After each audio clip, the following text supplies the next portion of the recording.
se tuntuu olevan jalalla kolalla.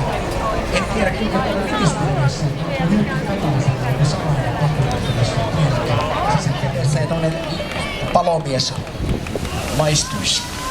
Okei, Vorre, nyt on saatu tänne Riinille konkkirallin top 3 ja aika kovia aikoja on. Siellä on nyt tällä hetkellä kärjessä Team Intersport 4 Helsingin pelastuslaitokselta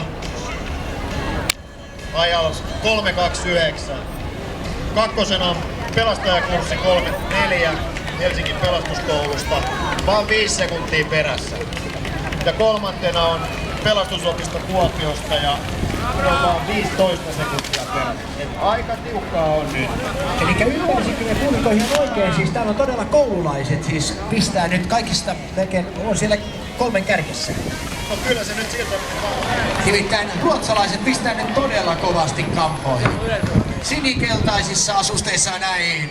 Hei ja Sverige annetaan ruotsalaisille kunnon aplodit ja suomalaiset ei Pekkaa ja Mattia pahempana.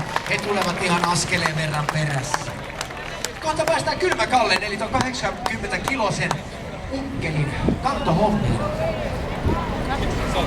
Se on todellakin veemäinen kantourakka. Se on nimittäin aivan lötkö ukkeli.